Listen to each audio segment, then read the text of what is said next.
প্রিয় শিক্ষার্থীবৃন্দ, অর্থনীতি তৃতীয় বর্ষ, আজকে তোমাদের যে ক্লাসটি নেব সেটা হচ্ছে আন্তর্জাতিক অর্থনীতির, এবং এটা হচ্ছে আমাদের 19 নাম্বার ক্লাস।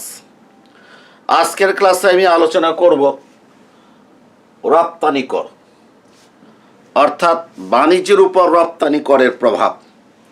এর আগে তোমাদের দৃষ্টি আকর্ষণ করছি, এখানে 19টি ক্লাস আছে। ক্লাসগুলো কিভাবে ধারাবাহিকভাবে পেতে হবে সেটার সিস্টেমটা হলো, যখন তোমরা ভিডিওটা দেখছো তার নিচে লেখা আছে economics centre by Akmal Hossain Maliha. এখানে একটা গোল বৃত্ত আছে, এটার ভিতরে একটা ছোট্ট মেয়ের ছবি। আমরা এখানে প্রেস করব। প্রেস করার সাথে সাথে তোমরা আমার চ্যানেলের ভিতরে চলে যেতে পারবে। সেখানে প্লে লিস্টে চলে যাবে। কোথায় চলে যাবে? Play list. প্লে লিস্টে চলে যাবে। প্লে লিস্টে যাওয়ার পর তোমরা সেখানে অধ্যায় ভিত্তিক ক্লাসগুলো পাবে। যেন আন্তর্জাতিক অর্থনীতি, এটা প্রেস করলে 1 থেকে 19টা ক্লাস সিরিয়ালি পাওয়া যাবে। আমি যদি স্ট্যাটিস্টিক্সের দ্বিপদী বিন্যাস প্রেস করি তাহলে 1 থেকে সিরিয়ালি দ্বিপদী বিন্যাসের ক্লাস পাওয়া যাবে। কালীন সারিতে প্রেস করলে কালীন সারির ক্লাসগুলো পাওয়া যাবে। এবং আমি অনুরোধ করব, তোমরা তোমাদের জুনিয়র যারা ফার্স্ট ইয়ারে আছে, সেকেন্ড ইয়ারে আছে, তাদেরকেও তোমরা ক্লাসের লিঙ্কটা দেওয়ার চেষ্টা করবে।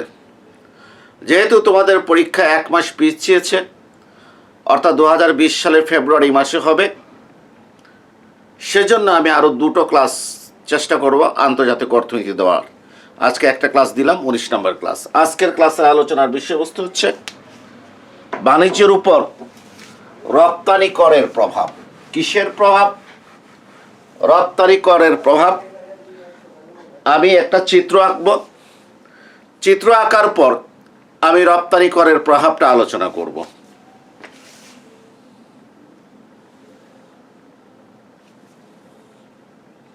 ভূমি অক্ষে ধরেছি আমি X দ্রব্য, আর লম্ব অক্ষে ধরেছি আমি দাম। অর্থাৎ X দ্রব্যটা হচ্ছে আমার রপ্তানি দ্রব্য। এটা হচ্ছে আমার রপ্তানি দ্রব্যের ডিমান্ড কার্ভ, এডি। আর এটা হচ্ছে আমার রপ্তানি দ্রব্যের সাপ্লাই কার্ভ, টিএস। ঠিক আছে?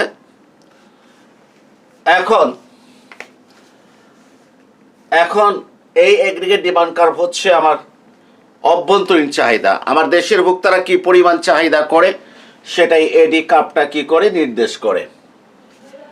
এখন আমি মনে করি যে কর আরোপের পূর্বে, বা আমি কর আরোপের কথা বলছি না, আমি মনে করি যে রপ্তানি যে পণ্যটা আমি করছি সেটার আন্তর্জাতিক বাজারে দাম হচ্ছে OP1, OP2। আন্তর্জাতিক বাজারে এই পণ্যের দাম হচ্ছে কত? OP2। পণ্যের দামটা হচ্ছে OP2। এর মানে OP2N দিলাম। এর মানে এই P2N রেখা অনুযায়ী OP2-র দামে আমি যে কোনো পরিমাণ পণ্য বিদেশে রপ্তানি করতে পারবো। আমি যদি এতটুকু পণ্য রপ্তানি করতে চাই, দাম রাখতে হবে এই বিন্দুতে, মানে কত? OP2। আমি যদি আরো বেশি রপ্তানি করতে চাই, এই বিন্দুতে দাম রাখবো, মানে কত? OP2। অর্থাৎ এটা দ্বারা বোঝাতে চেয়েছি যে দেশটি এই আন্তর্জাতিক দাম OP2 দামে যে কোনো পরিমাণ পণ্য বিদেশে কি করতে পারবে? রপ্তানি করতে পারবে। এই জন্য P2N রেখাটা অঙ্কন করেছি সমান্তরাল করে। যে কোনো পরিমাণ রপ্তানি করি কিনা দাম কত থাকবে? OP2।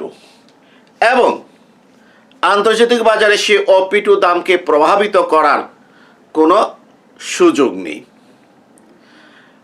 একটা জিনিস তোমরা লক্ষ্য রাখবে, আমি যখন শুল্কের আংশিক ভারসাম্য বিশ্লেষণ প্রভাব পড়িয়েছিলাম, অর্থাৎ আমদানি পণ্যের উপর যখন শুল্ক আরোপ করেছিলাম, তখন দামটা দেখিয়েছিলাম এই ভারসাম্য বিন্দুর নিচে এদিকে, এইভাবে আমি দামটা দেখিয়েছিলাম, মানে ভারসাম্য বিন্দুর কোথায় নিচে। একটা বিষয় মনে রাখবে যে আমদানি পণ্যের ক্ষেত্রে দামটা হবে এই ভারসাম্য দাম, যেটা মানে চাহিদা এবং যোগানের মাধ্যমে যে দামটা কি হচ্ছে নির্ধারিত হচ্ছে, সে ভারসাম্য দামের নিচে হবে আমদানি পণ্যের ক্ষেত্রে দাম স্তরটা, আর রপ্তানি পণ্যের ক্ষেত্রে দাম স্তরটা হবে ভারসাম্য বিন্দুর, এই যে ভারসাম্য দাম এখানে না, এটার উপরে। কারণটা কি? কারণটা একটু ব্যাখ্যা করছি।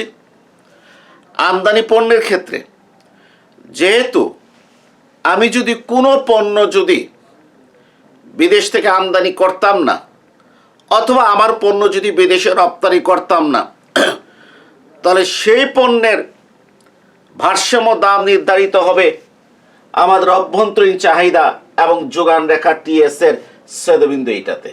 মানে দাম কোথায় নির্ধারিত? এই বিন্দুতে দাম নির্ধারিত হতো। কোন বিন্দুতে দাম নির্ধারিত হতো? এই বিন্দুতে দাম নির্ধারিত হতো। যদি আমরা বিদেশ থেকে কোনো পণ্য আমদানি না করতাম অথবা কোনো পণ্য রপ্তানি না করতাম, তাহলে সেই পণ্যের দামটা নির্ধারিত হবে আমাদের অভ্যন্তরীণ চাহিদা রেখা এবং যোগান রেখার ছেদবিন্দুতে। এটা আমরা জানি, দাম এতটুকু হতো ভারসাম্য দাম। কিন্তু আমরা যদি বিদেশ থেকে পণ্য যদি আমদানি করি, আন্তর্জাতিক বাজার থেকে যদি পণ্য আমদানি করি, তাহলে এই আমদানি করার কারণে দেশের বাজারে ওই পণ্যের সাপ্লাই বাড়বে, দামটা ভারসাম্য বিন্দুর নিচে চলে আসবে, ভারসাম্য বিন্দুর নিচে চলে আসবে। এই জন্য আমদানি পণ্যের ক্ষেত্রে আমরা দামটা কি রেখেছি? ভারসাম্য বিন্দুর নিচে। আর এই পণ্যটা যদি আবার রপ্তানি পণ্য যদি হতো, তাহলে বিদেশে যখন এই পণ্যটা কি করব? রপ্তানি করব। বিদেশে পণ্যটা কখন রপ্তানি করব? যদি আবার ভারসাম্য দাম হতে আন্তর্জাতিক বাজারে দাম যদি বেশি হয়, তখন এই পণ্যটা কি করব? আমি রপ্তানি করব। আর ভারসাম্য দাম হতে যদি আন্তর্জাতিক বাজারে যদি কি হয়, দামটা যদি কি হয়? বেশি হয়, তাহলে আমি বিদেশে পণ্য রপ্তানি করব। আমার বাজারে এই পণ্যের দাম হচ্ছে $10, আর আন্তর্জাতিক বাজারে পণ্যের দাম হচ্ছে $8, তাহলে কি আমি এই পণ্যটা আন্তর্জাতিক বাজারে বিক্রয় করব যেখানে দাম কম? নিশ্চয়ই না, রপ্তানি হবে না। রপ্তানি কখন হবে? যখন আমার অভ্যন্তরীণ বাজারে দাম $10, আন্তর্জাতিক বাজারে $12, আন্তর্জাতিক বাজারে দাম বেশি, তখন এই পণ্যটা কি করব? বিদেশে রপ্তানি করব $12 দিয়ে। আর যেহেতু আমি বিদেশে এই পণ্যটা OP2 $12 দিয়ে কি করতে পারছি? বিক্রি করতে পারছি। আমি দেশের বাজারে তখন পণ্যের দাম কত রাখবো? $12, যেহেতু আমি বিদেশে $12 দিয়ে রপ্তানি করছি। তাহলে আশা করি এই বোঝাতে পেরেছি যে রপ্তানি পণ্যের ক্ষেত্রে দামটা হবে ভারসাম্য দামের উপরে, আর আমদানি পণ্যের ক্ষেত্রে নিচে। আমি রপ্তানি করার আলোচনা করছি, এই যেটা আমি ধরে নিয়েছি আন্তর্জাতিক বাজারে এই পণ্যের দাম হচ্ছে OP2। যেহেতু আন্তর্জাতিক বাজারে পণ্যের দামটা OP2, অর্থাৎ বিদেশে এই পণ্যটা রপ্তানি করে আমাদের রপ্তানিকারকরা OP2 মূল্য পায়। ধরি এটা হচ্ছে $20 মূল্য পায়। অতএব রপ্তানিকারকরা দেশের বাজারে ওই পণ্যের দাম কত রাখবে? $20 রাখবে। কেন রাখবে? কারণ পণ্যটা তো সে বিদেশে বিক্রি করে $20 পাচ্ছে, তাহলে সে কেন এটা আমাকে $18 দেবে? সে কেন আমাকে $19 দেবে? কারণ সে তো বিদেশে $20 দিয়ে বিক্রি করতে পারছে। অতএব রপ্তানি পণ্যের দাম যদি আন্তর্জাতিক বাজারে $20 হয়, দেশের ভিতরে আমাদের ভোক্তাদেরকে সে পণ্যটা $20 দিয়ে কিনতে হবে। আমরা ধরে নিচ্ছি আন্তর্জাতিক বাজারে দাম হচ্ছে OP2। এই OP2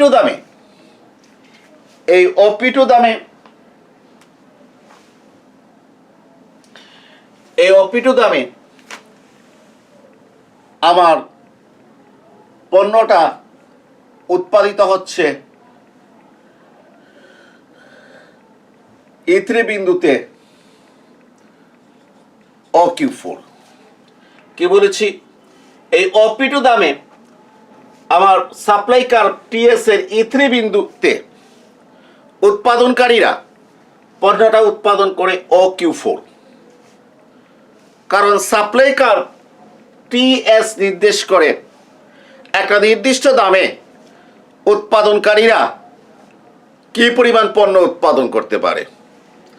এক্ষেত্রে E3 বিন্দুতে OP2 দামে আমাদের দেশীয় উৎপাদনকারীরা তাদের সাপ্লাই কার্ভ TS অনুযায়ী পণ্য উৎপাদন করে OQ4। এখন দেখতে হবে OP2 দামে আমরা দেশীয় ভোক্তা যারা আছি এই পণ্যের চাহিদা কতটুকু করি। আমরা দেশীয় ভোক্তারা কি পরিমাণ চাহিদা করি সেটা এডি রেখা নির্দেশ করে। এই এডি রেখার E4 বিন্দু অনুযায়ী আমরা চাহিদা করি OQ1। আমরা চাহিদা করি কতটুকু? আমরা চাহিদা করি OQ1 পরিমাণ। আমাদের উৎপাদনকারীরা উৎপাদন করেছে OQ4। OP2 দামে দেশীয় ভোক্তারা চাহিদা করে তাদের চাহিদা রেখা এডি অনুযায়ী E4 বিন্দুতে OQ1। তো বাকি থাকে কতটুকু পরিমাণ? Q1 Q4 পরিমাণ পণ্য উদ্বৃত্ত থাকে। Q1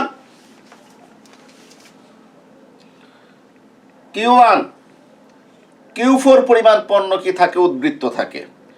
এটা হচ্ছে আমাদের রপ্তানির পরিমাণ। এটা হচ্ছে আমাদের কি? রপ্তানির পরিমাণ। অর্থাৎ Q1 Q4 পরিমাণ পণ্য আমরা বিদেশে কি করি? আমরা রপ্তানি করি। Q1 Q4 পরিমাণ পণ্য আমরা কি করি? বিদেশে রপ্তানি করি, যদি বাণিজ্যের ক্ষেত্রে যদি কোনো বাধা না থাকে। এখন একটি দেশের সরকার চিন্তা করলো যে এই এক্স পণ্যটা দেশের ভিতর উৎপাদিত হয়, এই পণ্যটা আমাদের ভোক্তারা ভোগ করে OQ1 পরিমাণ, আর Q1 Q4 পরিমাণ বিদেশে কি হচ্ছে? রপ্তানি হচ্ছে। দেশীয় ভোক্তারা যাতে এই পণ্যটা ভোগ করতে পারে আরো বেশি পরিমাণ, যাতে দেশীয় ভোক্তারা পণ্য ভোগ করতে পারে, সেই জন্য সরকার রপ্তানি পণ্যের উপর কর আরোপ করতে পারে। অর্থাৎ রপ্তানি পণ্যের উপর কর আরোপ করা হয় রপ্তানির পরিমাণ কমানোর জন্য। আবারও বলছি, রপ্তানি পণ্যের উপর কর আরোপ করা হয় রপ্তানির পরিমাণ কমানোর জন্য। অনেক সময় দেখা যায় উৎপাদিত পণ্যটা বিদেশে বেশি রপ্তানি হয়ে যাচ্ছে, দেশে উচ্চ দাম থাকার কারণে ভোক্তারা কম পরিমাণ ভোগ করছে। যাতে ভোক্তারা বেশি পরিমাণ ভোগ করতে পারে, রপ্তানির পরিমাণ যাতে কমানো যেতে পারে, সেজন্য সরকার রপ্তানি পণ্যের উপর কর আরোপ করে। আরেকটা কারণে রপ্তানি পণ্যের উপর কর আরোপ করা হয়, রপ্তানি পণ্যটা যদি দেশের কাঁচামাল হয় অথবা মূলধন দ্রব্য হয়, তাহলে দেশের এই কাঁচামাল এবং মূলধন দ্রব্য যাতে বিদেশে সহজে পাচার হতে না পারে, এটা দেশের উৎপাদন কার্যে যেহেতু যাতে ব্যবহৃত হয়, সেই জন্য সরকার কি করে? রপ্তানি পণ্যের উপর কর আরোপ করে। আরেকটা কারণে রপ্তানি পণ্যের উপর সরকার কর আরোপ করতে পারে, সেটা হচ্ছে সরকার তার রাজস্ব আয় বাড়ানোর জন্য। রপ্তানির উপর পণ্যের উপর যদি কর আরোপ করে, তাহলে সরকারের রাজস্বের পরিমাণটা কি হবে? বৃদ্ধি পাবে। যেমন এই কলমটার উপর সরকার $5 কর আরোপ করল। এখন এই কলম যদি আমরা 1 লক্ষ ইউনিট যদি বিদেশে রপ্তানি করি, তাই সরকার 5 × 1 লক্ষ $5 লক্ষ কি পাবে? কর পাবে। অর্থাৎ সরকার রাজস্ব আয় হচ্ছে $5 লক্ষ। অর্থাৎ সরকার তার রাজস্ব আয় বাড়ানোর জন্য রপ্তানি কর আরোপ করতে পারে। তাহলে আমরা দেখলাম যে বিভিন্ন কারণে সরকার কি হতে পারে? রপ্তানি কর আরোপ করতে পারে। আমরা মনে করি এই রপ্তানি করের পরিমাণ হচ্ছে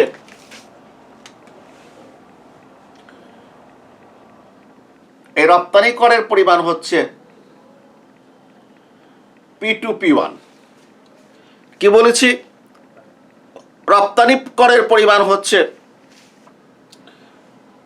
P2P1। এখন মনে করি OP2 হচ্ছে কত,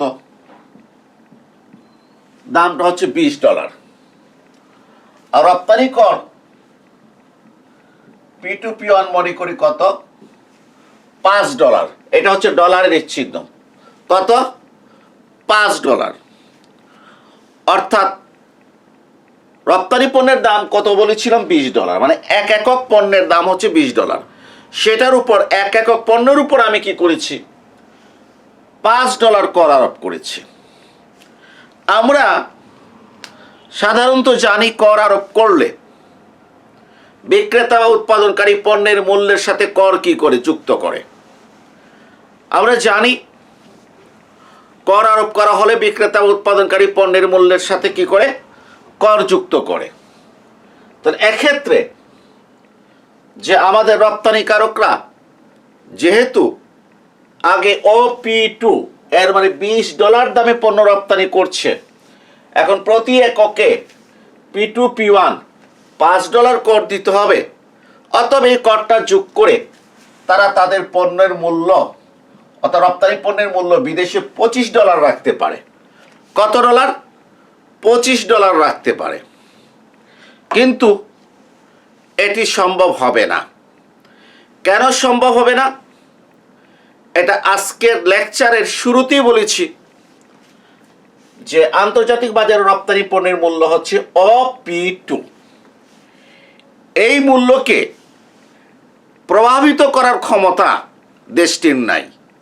এই মূল্যকে প্রভাবিত করার ক্ষমতা দেশটির নাই। অর্থাৎ OP2 হচ্ছে আন্তর্জাতিক মূল্য, এইটাকে বাড়ানো বা কমানোর কোনো ক্ষমতা দেশটির নাই। অতএব আমি যদি রপ্তানি কর $5 যোগ করে আমার পণ্যের দাম যদি বিদেশে $25 রাখি, আমার পণ্য কেউ কিনবে না, অর্থাৎ আমি পণ্য রপ্তানি করতে পারবো না, যেহেতু আন্তর্জাতিক বাজারে এটার দাম হচ্ছে OP2 মানে কত, $20। অতএব সরকার রপ্তানি কর আরোপ করার পরও আমাকে পণ্যটা বিদেশে OP2 দামে রপ্তানি করতে হবে। কোন দামে, OP2 দামে। কারণ আন্তর্জাতিক বাজারে রপ্তানি পণ্যের মূল্য কত, OP2 $20। যেহেতু এটাকে প্রভাবিত করার কোনো ক্ষমতা নাই, অর্থাৎ এই মূল্য বাড়ানোর যেহেতু কোনো ক্ষমতা নাই, তাহলে আমাকে এই $20 মূল্যে কি করতে হবে, পণ্যটা বিদেশে রপ্তানি করতে হবে, মানে OP2 দামে। এই অবস্থায় এই $20 হতে আমাকে সরকারকে কর দিতে হবে কত, $5। তাহলে আমি পাচ্ছি কত, $15। আমি পাচ্ছি কত, $15। এর মানে হচ্ছে রপ্তানি কর আরোপের পূর্বে যারা বিদেশে পণ্য রপ্তানি করত তারা কিন্তু OP2 দাম মানে $20 ঠিকই পেয়ে যেত। কিন্তু রপ্তানি কর P2P1 সমান মনে করি $5 আরোপ করার কারণে এখন রপ্তানিকারকরা $20 পাবে না, $5 মাইনাস করে কত পাবে, $15 পাবে। এই $15 হচ্ছে রপ্তানিকারকদের প্রকৃত দাম। অর্থাৎ এই OP1, কারণ OP2 হতে কোনটা বাদ দিতে হবে, P2P1, $5 বাদ দিতে হবে। P2P1 বাদ দিলে কোনটা, OP1। এই OP1 হচ্ছে রপ্তানিকারকদের প্রকৃত দাম। এই OP1 হচ্ছে রপ্তানিকারকদের প্রকৃত দাম। তাহলে একটা কথা আমরা একটু মনে রাখি, যখনই রপ্তানি কর P2P1 পরিমাণ আরোপ করা হবে তখন আন্তর্জাতিক বাজারে পণ্যটি রপ্তানি করা হবে OP2 পরিমাণ। সেটা থেকে P2P1 পরিমাণ ট্যাক্স সরকারকে দেওয়ার পর রপ্তানিকারকদের প্রকৃত দাম হবে OP1। তাহলে রপ্তানি কর আরোপ করার পর আমরা দুটি দাম দেখতে পাচ্ছি। একটা হচ্ছে উৎপাদনকারীরা মানে রপ্তানিকারকরা OP2 দামে আন্তর্জাতিক বাজারে পণ্য বিক্রয় করে, কিন্তু তার প্রকৃত প্রাপ্তি হচ্ছে OP1, কারণ P2P1 সে সরকারকে ট্যাক্স দিয়ে দিচ্ছে। যেহেতু সে আন্তর্জাতিক বাজারে পণ্য বিক্রয় করে, এখন আর প্রকৃতপক্ষে OP2 দাম পাচ্ছে না, যদিও OP2 দামে বিক্রয় করে, কিন্তু P2P1 ট্যাক্স দেওয়ার কারণে প্রকৃতপক্ষে OP2 দাম পাচ্ছে না, প্রকৃতপক্ষে দাম পাচ্ছে কত OP1। অতএব সে দেশের বাজারে পণ্যটা বিক্রি করবে কোন দামে? OP1 দামে। দেশের বাজারে বিক্রয় করবে OP1 দামে। এবং মনে রাখতে হবে যে পণ্যের যে অংশটা সে দেশের বাজারে বিক্রি করবে সেটার উপর কিন্তু কোনো ট্যাক্স নাই, সেটার উপর কোনো ট্যাক্স নাই। ধরি যে উৎপাদনকারী 1 লাখ ইউনিট পণ্য উৎপাদন করে, সে 60,000 ইউনিট বিদেশে রপ্তানি করে, এটার উপর রপ্তানি কর প্রতি এককে $5। 40,000 ইউনিট সে দেশে বিক্রয় করে, এইটার উপর কিন্তু কোনো ট্যাক্স নাই। তাহলে যেহেতু সে বিদেশে OP2 দামে বিক্রি করছে, P2P1 পরিমাণ ট্যাক্স দেওয়ার পর তার প্রকৃত প্রাপ্তি হচ্ছে OP1 দাম। অতএব দেশের ভিতরে সে পণ্যটা বিক্রয় করবে কোন দামে? OP1 দামে। এবং উৎপাদনকারীদের প্রকৃত প্রাপ্য দামটা কত হচ্ছে? OP1। অতএব এখন সাপ্লাই নির্ধারিত হবে কোন দামে? OP1 দামে। আমি দেখি সাপ্লাই কতটুকু হচ্ছে।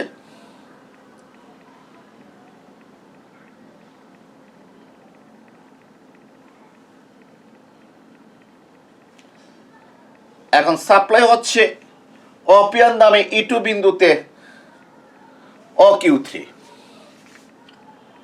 অর্থাৎ OQ3 সাপ্লাইয়ের পরিমাণটা কমে আসছে, কারণ এখন উৎপাদনকারীরা OP3 দাম বিবেচনা করবে, OP2 দাম বিবেচনা করবে না। P2P1 বাদ দেওয়ার পর প্রকৃত দাম হচ্ছে OP1। OP1 দামে E2 বিন্দুতে তার সাপ্লাই পরিমাণ হচ্ছে OQ3। আর যখনই দেশের বাজারে দামটা OP1 কমে আসবে, দেশের বাজারে দামটা কোথায় চলে আসবে? OP1। কেন বারবার বলেছি? যেহেতু বিদেশিরা বিদেশে সে OP2 দামে বিক্রি করে, P2P1 ট্যাক্স দিয়ে প্রকৃত প্রাপ্তি হচ্ছে কত? OP1 রপ্তানিকারকদের। অতএব সে দেশের বাজারও কি করবে? OP1 দামে বিক্রি করবে। OP1 দামে বিক্রি করলে এই চাহিদা রেখা অনুযায়ী তার চাহিদার পরিমাণ হচ্ছে কত? OQ2। তাহলে আমরা কি দেখলাম? যে রপ্তানি কর আরোপ করা হলে আমার পণ্যের উৎপাদন OQ4 হতে হ্রাস পেয়ে, কোনটা হতে?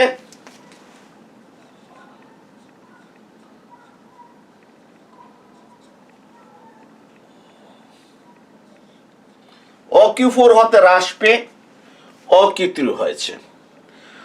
অন্যদিকে যে দেশীয় ভোক্তাদের চাহিদা আগে E4 বিন্দুতে OQ1 ছিল, দাম কমে OP1 হতে চাহিদার পরিমাণ বৃদ্ধি পেয়ে OQ2 হয়েছে। এখন একটু আমরা ভালো করে দেখি। উৎপাদন হচ্ছে OQ3, রপ্তানি কর আরোপ করার পর, এবং দেশীয় ভোক্তাদের চাহিদা হচ্ছে OQ2। তাহলে Q2 Q3 হচ্ছে কি? রপ্তানির পরিমাণ।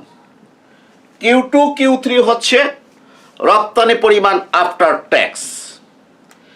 এখন আমি আমাদের বাণিজ্যের উপর রপ্তানি করে কি প্রভাব পড়বে সেই বিষয়টা আমি বিস্তারিত কি করব? আলোচনা করব। কি প্রভাব পড়বে? একেবারেই সহজ। আসলে আমি শুল্কের যে আংশিক ভারসাম্য বিশ্লেষণ পড়িয়েছিলাম, প্রায় এইটার অনুরূপ। ওইটা যদি বুঝে যদি পড়ি, তাহলে এটার পড়ার কিছু নেই, সব কিছু আমাদের ক্লিয়ার হওয়ার কথা। প্রথমে আমি বলবো মূল্য প্রভাব। মূল্য প্রভাব হচ্ছে রপ্তানি কর আরোপ করার কারণে দেশের ভিতরে রপ্তানি পণ্যের মূল্য হ্রাস পেয়েছে। রপ্তানির পূর্বে, রপ্তানি কর আরোপের পূর্বে এই পণ্যের মূল্যটা ছিল OP2। রপ্তানি কর আরোপের পর এই পণ্যের মূল্য দেশের ভিতরে হয়েছে OP1। OP1, যদিও এই পণ্যটা বিদেশে রপ্তানি করা হয় কোন মূল্যে? OP2 মূল্যে। এই OP2 মূল্যে বিদেশে রপ্তানি করা হয়, এবং উৎপাদনকারীরা প্রকৃত প্রাপ্যতা হচ্ছে P2P1 ট্যাক্স বাদ দেওয়ার পর OP1। যেহেতু উৎপাদনকারীরা প্রকৃত প্রাপ্য OP1, অতএব দেশের ভিতরে তারা OP1 দামে পণ্যটা বিক্রয় করবে। 1 নাম্বার। দুই নাম্বার হচ্ছে উৎপাদন প্রভাব। রপ্তানি কর আরোপের কারণে এই রপ্তানি পণ্যের উৎপাদনের পরিমাণ কি হয়ে গেছে? কমে গেছে। কার?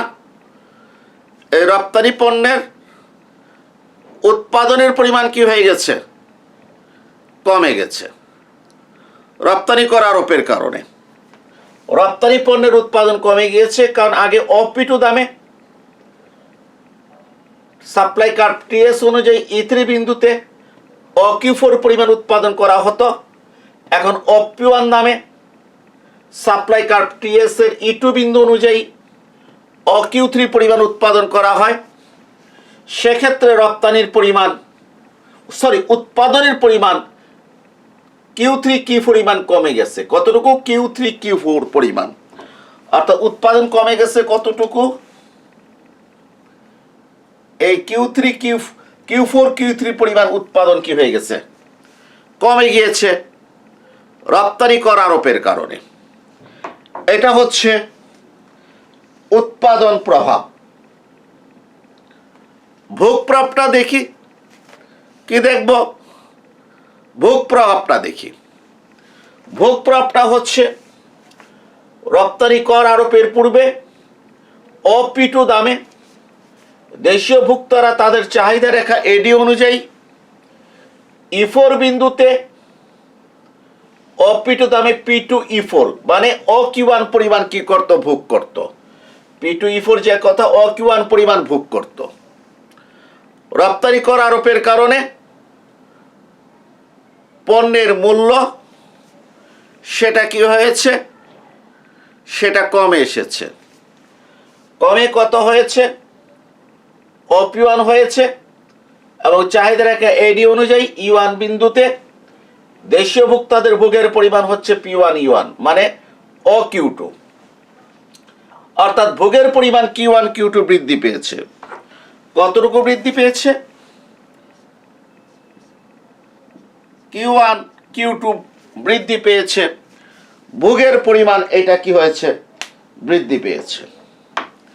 রপ্তানি প্রভাব অত্যন্ত ক্লিয়ার। রপ্তানি কর আরোপের কারণে বিদেশে আমাদের রপ্তানি পরিমাণ কমে গিয়েছে। আমাদের রপ্তানি পরিমাণ কমে গিয়েছে কারণ আমি দেখিয়েছি আমার রপ্তানি কর আরোপের পূর্বে রপ্তানি পরিমাণ ছিল এই যে Q1 Q4 রপ্তানি কর আরোপের পূর্বে। আর যখন আমরা রপ্তানি কর কি করেছি? আরোপ করেছি, তখন আমাদের রপ্তানি পরিমাণ হচ্ছে Q2 Q3। Q2 Q3 এই যে আগে রপ্তানি ছিল, এই যে দেখিয়েছিলাম আমি Q1 Q4, আর এখন এই যে এইটা, এখন রপ্তানি পরিমাণ হচ্ছে আফটার ট্যাক্স Q2 Q3।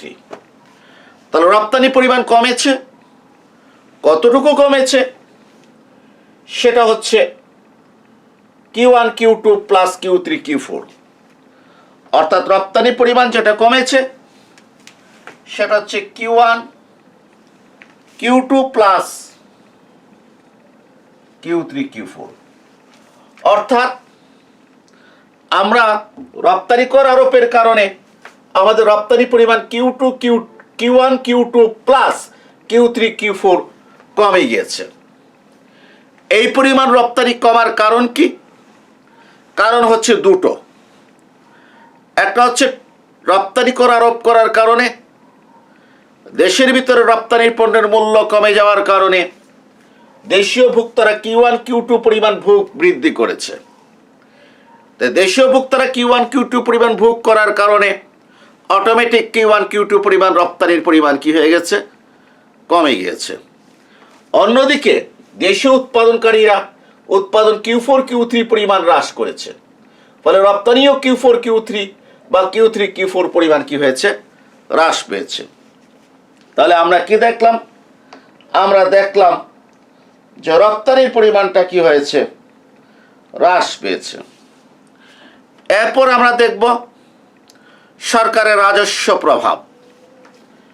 রপ্তানি কর আরোপ করার কারণে সরকারের রাজস্বর প্রভাবটা আমরা দেখব।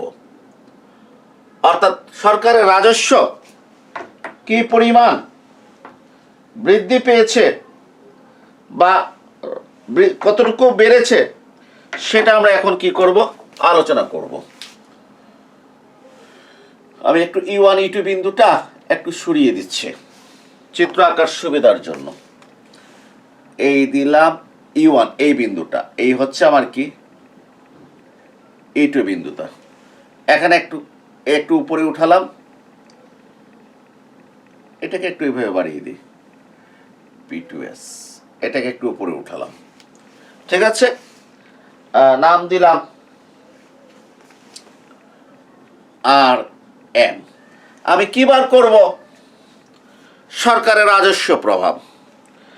একটা জিনিস মনে রাখতে হবে, সরকার রপ্তানি কর মানে কি, আমি যে পরিমাণ পণ্য বিদেশে রপ্তানি করছি সেটা হচ্ছে রপ্তানি কর। আমি এই 3টা কলম উৎপাদন করেছি, 2টা বিদেশে রপ্তানি করেছি, এই 2টার উপর রপ্তানি কর আসবে। এটা দেশের বাজারে বিক্রি করছি, এটার উপর রপ্তানি কর আসবে না। তাহলে আমি বিদেশে রপ্তানি করছি কতটুকু, Q2 Q3 পরিমাণ। তাহলে রপ্তানি করটা কার উপরে আসবে, Q2 Q3 পরিমাণের উপর। রপ্তানি করের পরিমাণ কত, P1 P2, P1 P2, এটার সাথে গুণ হবে Q2 Q3। এটা হচ্ছে সরকারের রাজস্ব। অনেকবার বলেছি সরকারের রাজস্ব পেতে হলে একক করকে তার পরিমাণ দ্বারা গুণ করতে হবে। আমি রপ্তানি কর মানে রপ্তানির মাধ্যমে রাজস্ব বের করতে চাই, তাহলে আমাকে জানতে হবে রপ্তানি করটা কত একক প্রতি। করটা হচ্ছে P1 P2 বা P2 P1 লিখেছি।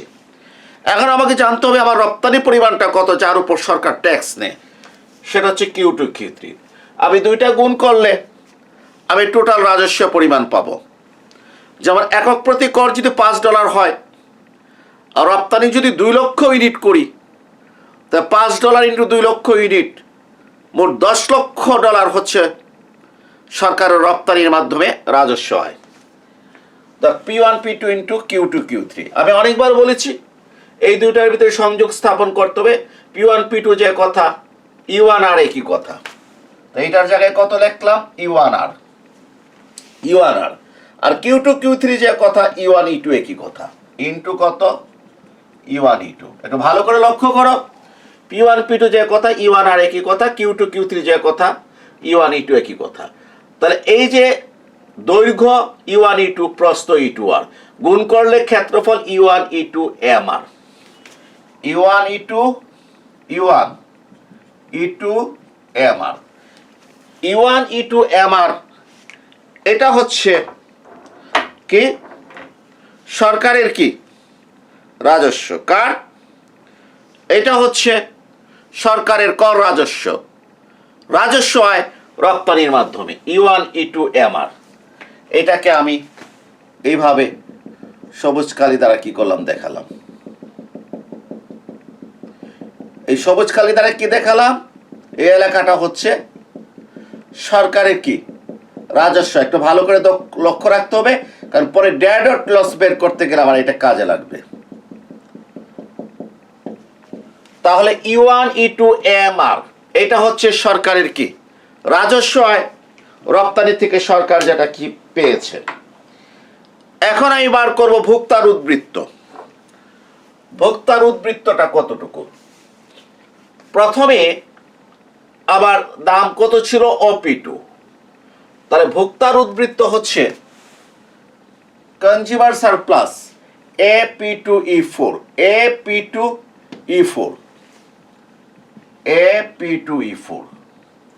কারণ আমি খুব সহজে ভোক্তার উদ্বৃত্ত এবং উৎপাদকের উদ্বৃত্ত বের করার একটা সূত্র দেখিয়ে দিয়েছিলাম, যাতে আমরা সহজে কি করতে পারি, বের করতে পারি। সে চাহিদা রেখা লম্ব অক্ষকে যে বিন্দুতে ছেদ করে দাম বিন্দু এবং চাহিদা রেখা বরাবর বিন্দু। তাহলে AP2E4 হচ্ছে ভোক্তার উদ্বৃত্ত রপ্তানি কর আরোপের পূর্বে।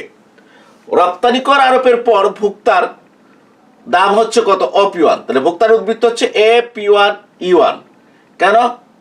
চাহিদা রেখা লম্বকের ছেদবিন্দু, দাম বিন্দু, চাহিদা রেখা বরাবর বিন্দু, AP1E1।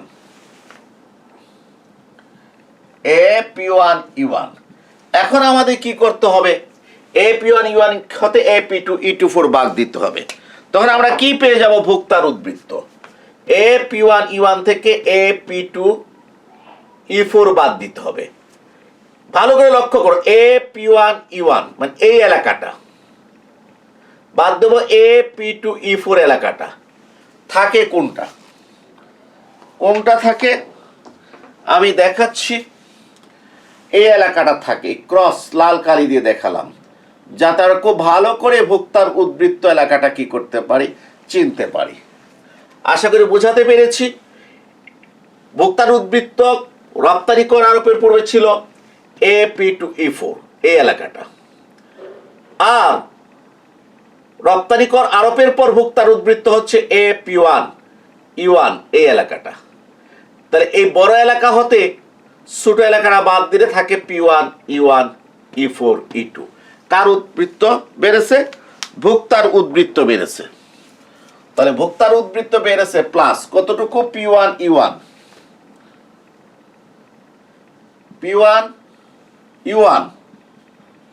P1E1 E4P2 তাহলে এই এলাকাটা হয়েছে ভোক্তার উদ্বৃত্ত P1E1 E4P2। এই এলাকাটা ভোক্তার উদ্বৃত্ত কি হয়ে গেছে? বেড়েছে। এখন আমি দেখব যে উৎপাদকের উদ্বৃত্ত, উৎপাদকের কি উদ্বৃত্ত, সেটা কতটুকু হ্রাস পেয়েছে। কতটুকু হ্রাস পেয়েছে এটা আমি দেখব। আগে উৎপাদক পণ্যটা বিক্রি করতো OP2 দামে, সেক্ষেত্রে আমার প্রডিউসার সারপ্লাস ছিল, OP2 দামে সে পণ্যটা বিক্রি করত। এক্ষেত্রে প্রডিউসার সারপ্লাস বের করার একটা সহজ সূত্র আমি শিখিয়েছিলাম, যে যোগান রেখার লম্বকের ছেদবিন্দু, দাম বিন্দু এবং যোগান রেখা বরাবর বিন্দু। যোগান রেখা লম্বকের ছেদবিন্দু, দাম বিন্দু, যোগান রেখা বরাবর বিন্দু, কোনটা? TP2E3।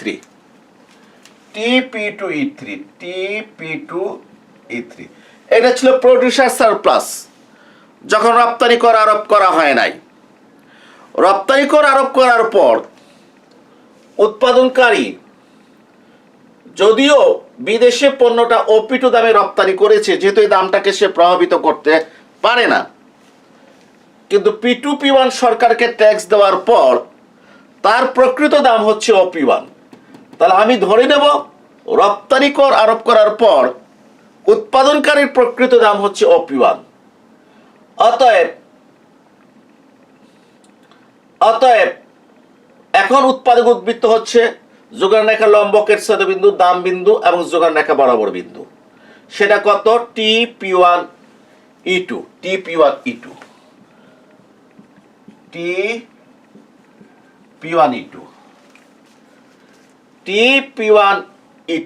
ক্লিয়ার? TP1E2। তাহলে উৎপাদকের উদ্বৃত্ত কতটুকু হ্রাস পেয়েছে আমরা দেখি ভালো করে। উৎপাদকের উদ্বৃত্ত হ্রাস পেয়েছে এই TP2E3 থেকে TP1E2 বাদ দেব। TP2E3 এই পুরো এলাকাটা লক্ষ্য করো, TP2E3 এই পুরো এলাকাটা বাদ দেব, TP1E2 এই এলাকাটা থাকে কত? P1E2 E3 P2। এটা হ্রাস পেয়েছে মাইনাস কত? P1E2 E3 P2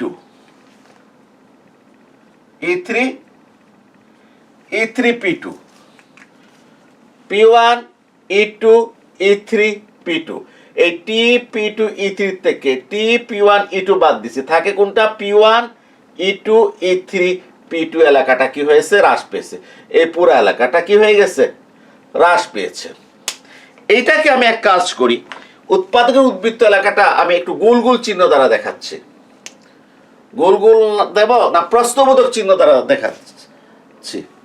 এই যে প্রশ্নবোধক চিহ্ন দ্বারা তারা এলাকাটা,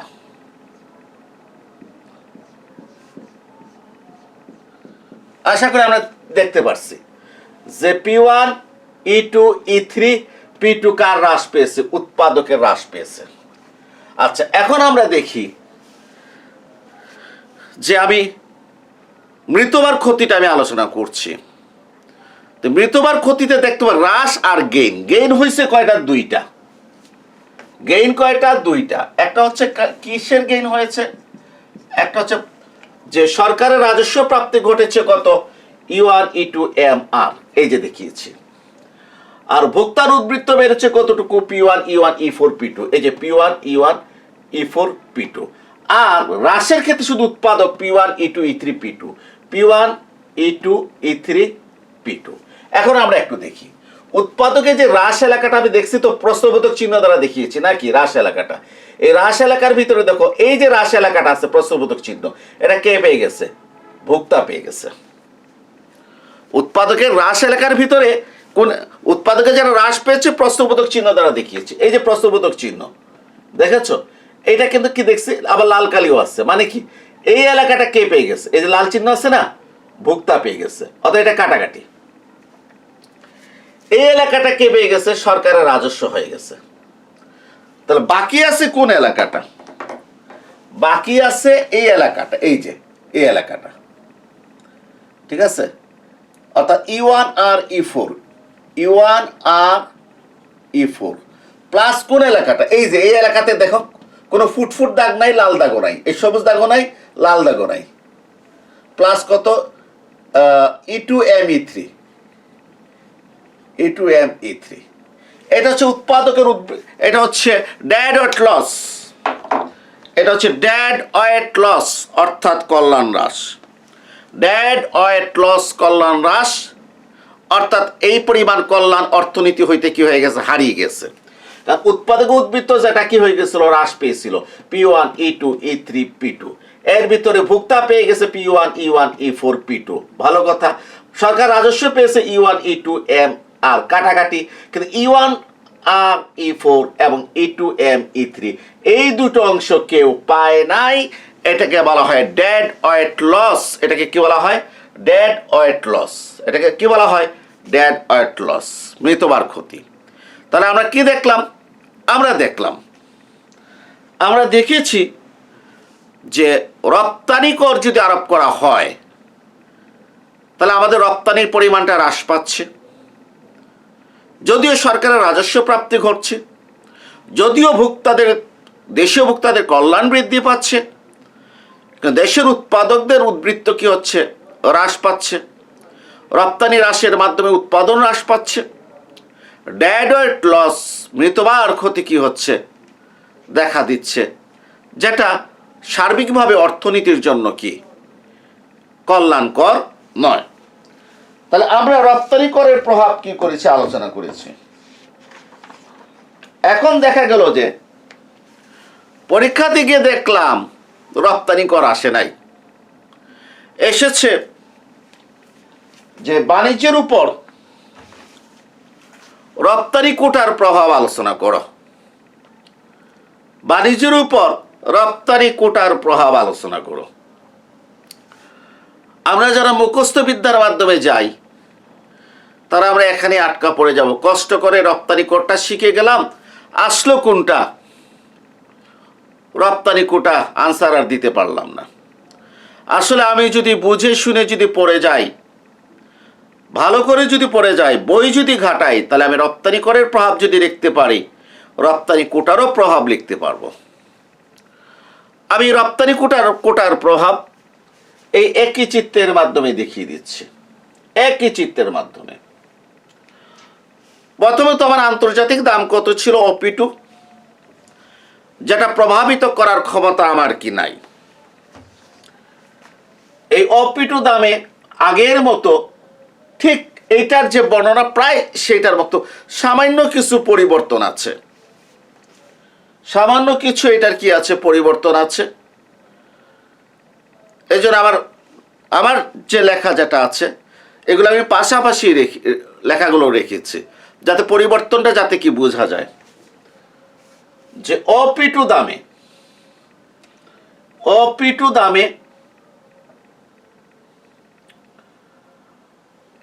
সাপ্লাই কার্ভ টিএস অনুযায়ী দেশীয় উৎপাদনকারীরা E3 বিন্দুতে OQ4 উৎপাদন করে অপিটু দামে অভ্যন্তরীণ চাহিদা এডি রেখার E4 বিন্দুতে চাহিদার পরিমাণ OQ1, উৎপাদন OQ4, চাহিদা কত OQ1, Q1 Q4 পরিমাণ কি হচ্ছে আমরা বিদেশে রপ্তানি করছি।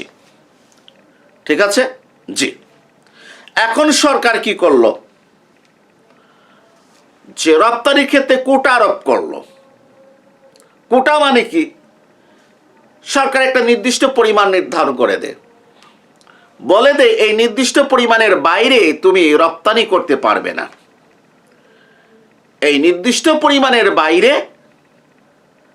রপ্তানি করা যাবে না।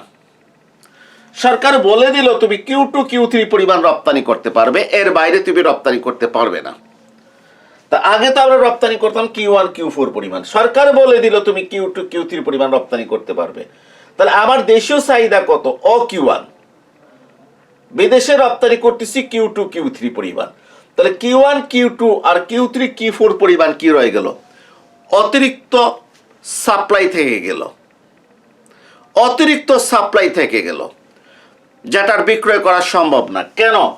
কারণ অপিটু দামে দেশের E4 বিন্দুতে অভ্যন্তরীণ চাহিদা OQ1, আমি আগে Q1 Q4 পরিমাণ পণ্য বিদেশে রপ্তানি করেছি, কিন্তু কোটা আরোপ করার কারণে আমি রপ্তানি করতে পারছি Q2 Q3। Q1 Q2 আর Q3 Q4 এইটা এই অতিরিক্ত পরিমাণ আর বিদেশে রপ্তানি করা যাচ্ছে না কোটা আরোপের কারণে। তাহলে এই Q1 Q2 আর Q3 Q4 পরিমাণ পণ্য কি হবে, উদ্বৃত্ত কি হবে, পরে থাকবে, সারপ্লাস পরে থাকবে। এই সারপ্লাস পরে থাকার কারণে, এই সারপ্লাস পরে থাকার কারণে তখন সে কি করবে, উৎপাদনকারীরা দেশের বাজারে পণ্যের দাম কমাবে, দাম কমিয়ে কত টাকায় আনবে, OP1-এ আনবে। কোথায় বলেছি, দেশের বাজারে। কারণ এই Q1 Q2 Q3 Q4 পরিমাণ তাকে দেশের বাজারে বিক্রি করতে হবে, বিদেশে তাকে সেটা কি সে রপ্তানি করতে পারবে না কোটা Q2 Q3 কারণে।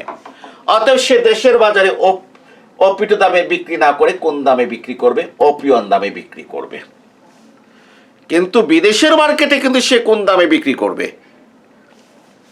এই Q2 Q3 পরিমাণ সে অপিটু দামে বিক্রি করবে বিদেশের মার্কেটে। দেশের মার্কেটে বিক্রি করবে সে কোন দামে, OP1 দামে। তো OP1 দামে বিক্রি করলে দেশের OP1 দামে যখন সে বিক্রি করবে তখন তার সাপ্লাই পরিমাণ E2 বিন্দুতে কত হবে, OQ3, আর চাহিদা হবে E1 বিন্দুতে কত, OQ2। ক্লিয়ার? তো বাকি থাকে Q2 Q3, অর্থাৎ যে পরিমাণ সরকার কোটা নির্ধারণ করেছে সেই পরিমাণ কোটা অনুযায়ী Q2 Q3 পরিমাণ পণ্য বিদেশে রপ্তানি করবে। দেশের বাজারে মূল্য OP1 হওয়ার কারণে চাহিদা OQ2 হবে। আগে OP2 দামে কত ছিল, OQ1, অর্থাৎ দেশীয় ভোক্তাদের চাহিদা বাড়বে Q1 Q2, অর্থাৎ দেশীয় ভোক্তাদের ভোগের পরিমাণ বাড়বে Q1 Q2। তাহলে এই রপ্তানি কোটার প্রভাবটা কি, রপ্তানি কোটার প্রভাবটা হচ্ছে আগের মতো, যে দেশের বাজার পণ্যের মূল্যটা কি হবে, হ্রাস পাবে, আর আন্তর্জাতিক বাজারের মূল্য তো OP2 থাকবে, এটা প্রভাবিত করার কোনো সুযোগ নাই। মূল্যটা হ্রাস পেয়ে OP1 হবে, দেশীয় ভোক্তাদের ভোগ বৃদ্ধি পেয়ে Q1 Q2 হবে, উৎপাদন Q4 Q3 পরিমাণ কি হবে, হ্রাস পাবে। রপ্তানি আগে ছিল Q1 Q4, এখন Q2 Q3, রপ্তানি কোটা আরোপের কারণে Q1 Q2 plus Q3 Q4 পরিমাণ হ্রাস পাবে। মানে আগে যা বক্তব্য দিয়েছি তাই, স্টার্টিংটা ভিন্ন, আবার মাঝখানে কিছু পার্থক্য আছে।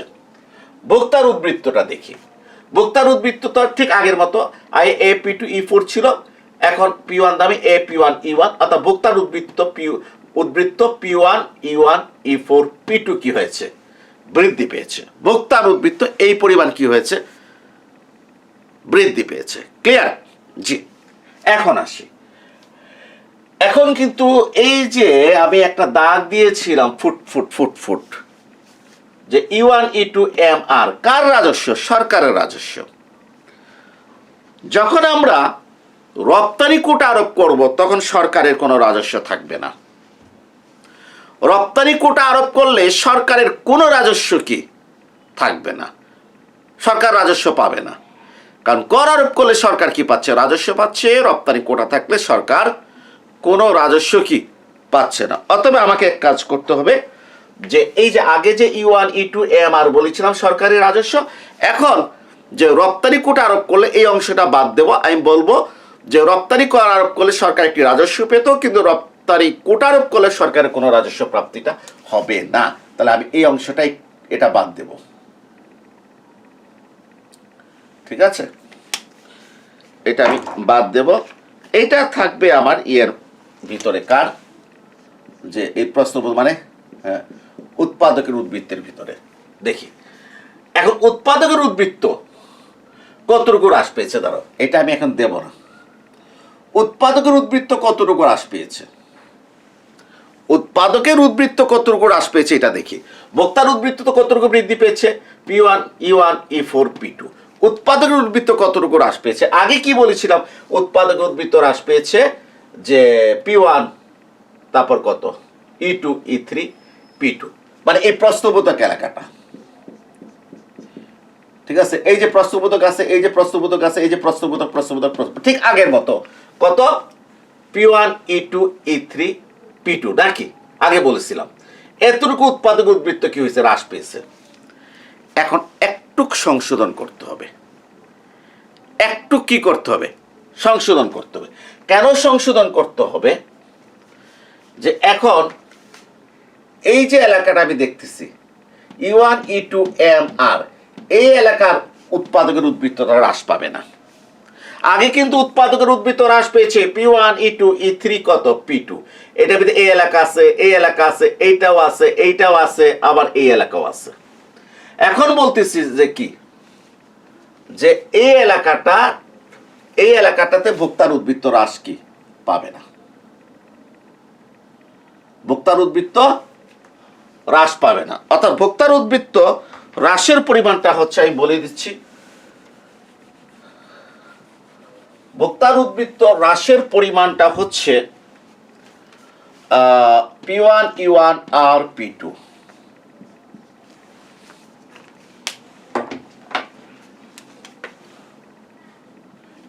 P1 E1 আর P2, P1 E1 আর কত আর P2 প্লাস, আগে তো এই এলাকাটা ছিল, এইটা হবে না, হবে কোনটা E2 E3M,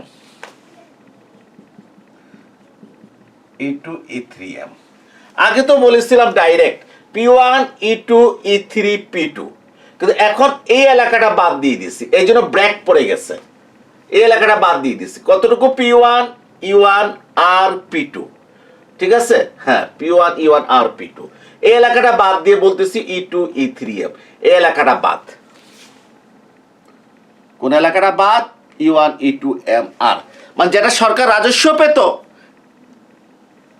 অর্থাৎ উৎপাদকের উদ্বৃত্ত কেড়ে নিয়ে যেটা সরকার রাজস্ব পেত, সেটা এখন বাদ যাবে। প্রিয় শিক্ষার্থীবৃন্দ, কেন বাদ যাবে একটু বোঝার চেষ্টা করি। একেবারে ইজি জিনিস। কারণ আমি যখন কি করেছি, যে রপ্তানি কোটা আরোপ করেছি, সে Q2 Q3 পরিমাণ সে কি করছে, রপ্তানি করছে, এবং সেক্ষেত্রে সে আন্তর্জাতিক বাজারে P2 দামে বিক্রি করছে। আগে কিন্তু রপ্তানি করের ক্ষেত্রে সে আন্তর্জাতিক বাজারে P2 দামে বিক্রি করেছে, এবং P2 P1 সে কি করছে, সরকারকে ট্যাক্স দিছে, অতএব সে প্রকৃত দাম পাচ্ছে P1। অর্থাৎ আগে সে Q1 এর জন্য P1 দাম পেয়েছে, সরি দেশীয় ভোক্তারা Q2 জন্য P1 দাম পেয়েছে, Q2 Q3 এর জন্য P1 দাম পেয়েছে। ঠিক আছে, কারণ এর আগে যখন রপ্তানি কর ছিল, দেশীয় ভোক্তারা P1 দাম দিত E1 বিন্দুতে Q2 এর জন্য, P1 দাম পেয়েছে, ভালো কথা। আর বিদেশিদের জন্য, বিদেশে রপ্তানি কত Q2 Q3 দাম পেয়েছে, কিন্তু সে P2 সরকারকে ট্যাক্স দিয়েছে P2 P1, অর্থাৎ Q2 Q3 এর জন্য সে কোন দাম পেয়েছে, P1 দাম পেয়েছে। কিন্তু রপ্তানি কোটা আরোপ করা হলে সরকার তো কোনো ট্যাক্স পাবে না, অতএব সে Q2 Q3 এর জন্য কোন দাম হবে, P2। সে শুধুমাত্র Q2 এর জন্য OP1 দামে, কিন্তু Q2 Q3 সে বিদেশে রপ্তানি করছে, এটার জন্য OP2 দাম পাবে এবং এটার জন্য সে কোনো ট্যাক্স দিচ্ছে না, এটার জন্য সে কোনো কি ট্যাক্স দিচ্ছে না। যেহেতু আগে রপ্তানি করছিল P2 P1 ট্যাক্স দিত, এখন কোটা আরোপ করা হয়েছে, সে Q2 Q3 বিদেশে রপ্তানি করবে আন্তর্জাতিক বাজারে OP2 দামে এবং এটার জন্য সে কোনো সরকারকে ট্যাক্স দিচ্ছে না। আগে সে এই P2 P1 এই এতটুকু ট্যাক্স দিত, মানে E1 E2 M আর ট্যাক্স দিত, এটা চলে যেত কার কাছে? সরকারের কাছে চলে যেত, উৎপাদকের উদ্বৃত্ততা হ্রাস পেত। কিন্তু এখন উৎপাদক তার এই অংশটা সে কি পাচ্ছে, অতএব এটা উৎপাদকের উদ্বৃত্ত এটা হ্রাস পাবে না। তাহলে উৎপাদকের উদ্বৃত্ত হ্রাস পাবে কোনটা? আগের এই এলাকাটা বাদ পড়বে, P1 E1 আর কত P2 আর E2 E3 M। ক্লিয়ার? এখন ডেড ওয়েট লসটা কত? ডেড ওয়েট লসটা কত? ডেড ওয়েট লসটা কেমন? ইজি, যে এখন হ্রাস পাচ্ছে এই এলাকাটা প্লাস এই এলাকাটা। হ্যাঁ, এই এলাকাটা যে হ্রাস পেয়েছে এর ভিতরে লাল অংশটা কে পেয়ে গেছে? ভোক্তা। তাহলে E1 আর E4 এটা কেউ পায় নাই, অতএব ডেড ওয়েট লসে কোথায় দেখিয়েছিলাম? ডেড ওয়েট লসে E1 আর E4 থাকবে। কারণ উৎপাদক উদ্বৃত্ত হ্রাস পেয়েছে দুটি অংশে, একটা হচ্ছে P1 E1 আর P2 হ্রাস পেয়েছে, এর ভিতরে এই অংশটা P1 E1 E4 P2 এই যে লাল কালি ভোক্তা পেয়ে গেছে, এটা কেউ পায় নাই। তাহলে E1 আর E4 এটা ডেড ওয়েট লস। আবার উৎপাদক উদ্বৃত্ত হ্রাস পেয়েছে কোনটা? E2 E3 M বা E2 M E3, এটাও কিন্তু কেউ পায় নাই, এটাও ডেড ওয়েট লস। অর্থাৎ ডেড ওয়েট লসটা কিন্তু কি থাকবে? আগের জায়গায় থাকবে, আগের জায়গায় থাকবে। তাহলে একটা জিনিস আমরা লক্ষ্য করলাম, একটা বিষয় আমরা লক্ষ্য করলাম যে আন্তর্জাতিক বাণিজ্যের উপর রপ্তানি করের প্রভাব, রপ্তানি কোটার প্রভাব, আনসার 90% মিল আছে। কত পার্সেন্ট? 90%। স্টার্টিংটা একটু ভিন্ন, 90% মিল আছে। পার্থক্যটা কোন জায়গাতে? উৎপাদকের উদ্বৃত্ত, উৎপাদকের উদ্বৃত্ততে পার্থক্য, ভোক্তার উদ্বৃত্ত ডেড ওয়েট লস এখানে কোনো পার্থক্য নাই, পার্থক্য শুধু উৎপাদকের উদ্বৃত্ত। ঠিক আছে, আমি বলেছিলাম আগে উৎপাদক উদ্বৃত্ত P1 E2 E3 P2 হ্রাস পেয়েছে, আর এখন বলছি P1 E1 আর P2 এবং E2 E3 M হ্রাস পেয়েছে। E1 E2 M আর এটা হ্রাস পায় নাই। কেন? যখন সরকার কর আরোপ করেছিল, রপ্তানি কর আরোপ করেছিল, এই ট্যাক্সটা উৎপাদক সরকারকে দিয়ে দিয়েছিল, ফলে যারা ট্যাক্স দিয়েছে সেটা সরকারের রাজস্ব আয় ছিল, আর উৎপাদকের উদ্বৃত্ত কি ছিল? হ্রাস ছিল। কিন্তু রপ্তানি কোটা আরোপের কারণে এই ট্যাক্সটা এখন উৎপাদক সরকারকে দিচ্ছে না, সরকার রাজস্ব হতে বঞ্চিত হচ্ছে, ঠিক আছে, কিন্তু উৎপাদক তার অংশটাও কি হারাচ্ছে না, এটা সে পেয়ে যাচ্ছে। এই জন্য উৎপাদকের উদ্বৃত্ত এটা হ্রাস পাচ্ছে না আগের মতো, এই অংশটা হ্রাস পাচ্ছে আর এই অংশটা হ্রাস পাচ্ছে। প্রিয় শিক্ষার্থীরা, আমি তোমাদের সামনে যেটা আলোচনা করেছি আজকে, সেটা হচ্ছে রপ্তানি করের প্রভাব এবং রপ্তানি কোটার কি প্রভাব। রপ্তানি ভর্তুকি, রপ্তানি ভর্তুকির প্রভাব, এটাও প্রায় কি একই রকম। এরপরও আমি নেক্সট ক্লাসে একটু রপ্তানি ভর্তুকির প্রভাবটা কি করব আলোচনা করব, এবং তার সাথে আরও অন্যান্য বিষয়গুলো কি করব আলোচনা করব। আগামী ক্লাস আসার আগ পর্যন্ত সবার কাছ থেকে বিদায় নিচ্ছি। সবাই ভালোভাবে প্রিপারেশন রাখো, ভালোভাবে পরীক্ষা দাও। সবাইকে আন্তরিকভাবে ধন্যবাদ জানিয়ে আজকের ক্লাস এখানেই শেষ করছি।